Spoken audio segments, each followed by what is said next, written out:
তামিম ইকবাল তাহলে জাতীয় দলে আবার ফিরছেন। আপনারা সবাই দেখেছেন যে সরকার পরিবর্তনের হওয়ার মধ্য দিয়ে সব জায়গাতেই কিন্তু একটা পরিবর্তনের হাওয়া লেগেছে এবং সেই হাওয়াটা লেগেছে বিসিবিতেও। তামিম ইকবাল তিনি অনেক দিন থেকেই ন্যাশনাল টিমের বাইরে আছেন এবং তার প্রধান যে বিরোধটা ছিল, মূলত তামিমের বিরোধটা ছিল কিন্তু চন্ডিকা হাথুরুসিংহের সঙ্গে। বেশ কিছু বিষয় নিয়েই তার সঙ্গে মোটামুটি একটা মনোমালিন্য তৈরি হয়েছিল এবং চন্ডিকা হাথুরুসিংহের সঙ্গে তামিমের বিরোধ থেকেই মূলত আমার দৃষ্টিতে হচ্ছে চন্ডিকা হাথুরুসিংহে আর বিসিবি সভাপতি নাজমুল হাসান পাপন দুজন একই পার্সন। মানে হাথুরুসিংহের এত বেশি ক্ষমতা ছিল বা তিনি যেটা চাইতেন, তার যেটা পছন্দ অপছন্দ ঠিক সেটাকেই কিন্তু প্রায়োরিটি দিতেন বিসিবি সভাপতি। এবং হাথুরুসিংহেকে এত বেশি ক্ষমতা দেওয়া হয়েছিল যে একজন সিনিয়র ক্রিকেটার, যিনি কিনা বাংলাদেশের এখন পর্যন্ত বলা হয় দেশ সেরা ওপেনার, বাংলাদেশকে তিনি অনেক কিছু দিয়েছেন এবং একজন তামিম ইকবালকে কিন্তু এখন পর্যন্ত বিসিবি খুঁজে বের করতে পারেনি। তো তামিম ইকবাল না খেলার পরে তার অনুপস্থিতিতে যে ঘাটতি তৈরি হয়েছে আমাদের ওপেনিংয়ে, তামিমের বিকল্প কিন্তু কেউ এখন পর্যন্ত হতে পারেননি। কিন্তু যেহেতু চন্ডিকা হাথুরুসিংহে তামিম ইকবালকে চাননি, তার সঙ্গে একটা মনোমালিন্য ছিল, বিরোধ ছিল এবং সেই রেষারেষি বা বিরোধটা এতটা বড় আকার ধারণ করেছিল যে যে তামিম ইকবাল তিনি 2023 বিশ্বকাপের জন্য, ওয়ানডে বিশ্বকাপ, তিনি কিন্তু অনেক আগে থেকেই দলটা গোছাচ্ছিলেন। তিনি কিন্তু একটা দল তৈরি করেছিলেন, বাট আলটিমেটলি তিনি সেই বিশ্বকাপটাই খেলেননি, এমনকি এশিয়া কাপেও খেলেননি। তো আপনারা বুঝতে পারছেন যে বিরোধটা আসলে কোথায় গিয়েছিল। সেই জায়গা থেকে তামিম অনেকদিন থেকে ক্রিকেটের বাইরে ছিলেন, কিন্তু এখন যেহেতু ক্ষমতার পালাবদল হয়েছে এবং বিসিবি সভাপতি নাজমুল হাসান পাপন তিনি আর বোর্ডে থাকছেন না, এটা একদম পরিষ্কার, তিনি নিজেই কনফার্ম করেছেন। এমনকি ক্রিকেট অপারেশনস কমিটির যে প্রধান জালাল ইউনুস তিনিও কিন্তু থাকছেন না, পদত্যাগ করেছেন।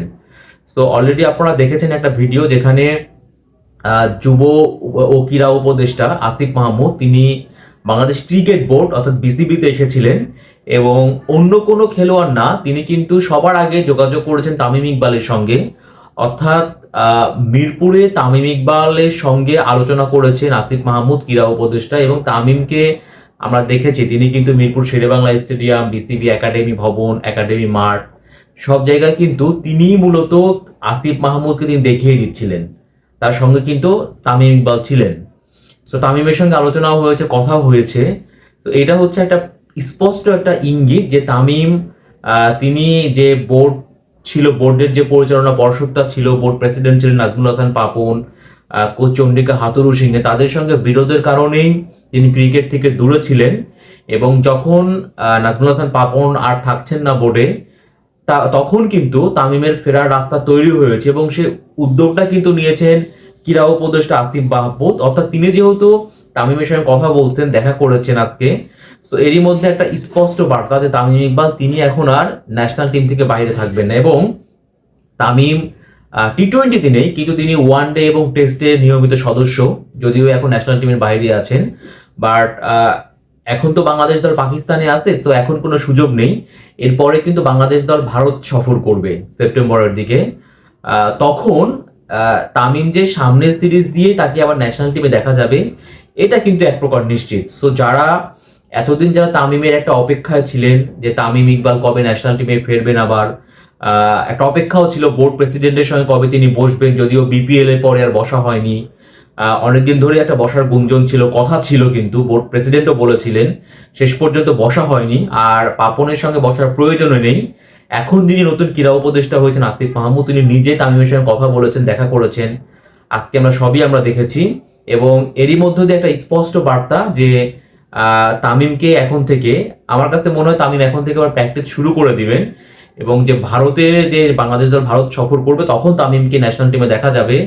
এবং অবশ্যই 25 সালে যে চ্যাম্পিয়ন্স ট্রফি আছে সেখানেও তামিম ইকবাল খেলবেন। অর্থাৎ তামিম অধ্যায় কিন্তু এখনই শেষ হচ্ছে না, বরঞ্চ একটা অভিমান অধ্যায়ের অবসান কিন্তু ঘটছে এবং তামিম ইকবাল আবারও ন্যাশনাল টিমে ফিরতে চলেছেন।